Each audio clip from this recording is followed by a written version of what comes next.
हमारा संविधान हमारे लिए केवल नियमों की किताब नहीं है, बल्कि यह हमारे देश का संजीवनी मंत्र है, जो हर भारतीय को न्याय, स्वतंत्रता और समानता का अधिकार प्रदान करता है।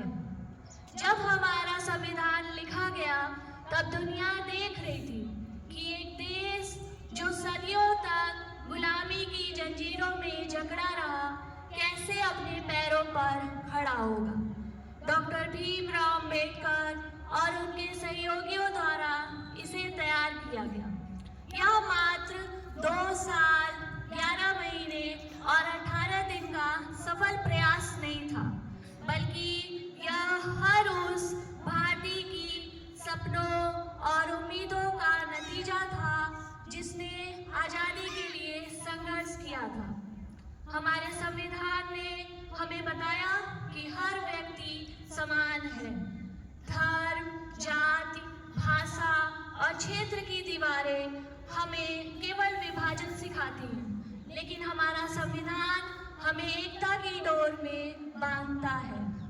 यह हमें यह भी सिखाता है कि अधिकार और कर्तव्य 2 पहिए हैं, जिनके बिना यह राष्ट्र आगे नहीं बढ़ सकता। संविधान केवल अदालतों में पढ़ी जाने वाली चीज नहीं है, बल्कि यह हमारे हर दिन का हिस्सा भी होना चाहिए। संविधान केवल कानूनों की एक किताब नहीं, बल्कि हमारे विचारों, हमारे कर्मों और हमारे आचरण का मार्गदर्शन भी करता है। साथियों, जब आप किसी कमजोर की मदद करते हैं, तब आप संविधान को सम्मान दे रहे होते हैं। जब आप पर्यावरण की रक्षा करते हैं, तब आप अपना कर्तव्य निभा रहे हैं। और जब आप अपने ज्ञान को किसी दूसरे तक पहुंचाने का प्रयास करते हैं, तब आप इस भारतवर्ष को मजबूत बना रहे हैं। आज हमारा देश जब तरक्की कर रहा है, तो संविधान हमें याद दिलाता है कि तरक्की केवल भौतिक नहीं होनी चाहिए, बल्कि वास्तविक तरक्की तब होगी जब हम सब अपने अंदर बदलाव लाएंगे।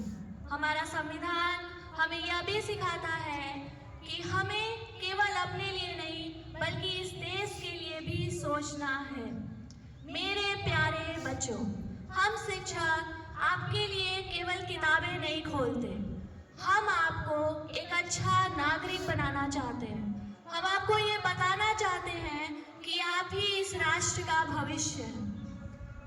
आज इस मंच से मैं आपसे विनती करना चाहती हूँ कि आइए हम सब प्रण लें कि हम अपने अधिकारों को उपयोग तो करेंगे, लेकिन अपने कर्तव्यों को भी कभी नहीं भूलेंगे। हम हर उस व्यक्ति की मदद करेंगे जो हमारे सहयोग का इंतजार कर रहा है। हम अपने संविधान को केवल किताबों तक सीमित नहीं रखेंगे, बल्कि उसे अपने जीवन का हिस्सा भी बनाएंगे। आज जब आप इस तिरंगे को देख रहे हैं, तो याद रखिए कि यह केवल झंडा नहीं है, बल्कि यह उन लाखों लोगों की कुर्बानी का प्रतीक है जिन्होंने खुद तो मृत्यु को गले लगाया, परंतु हमारे लिए यह आज़ादी चुनी।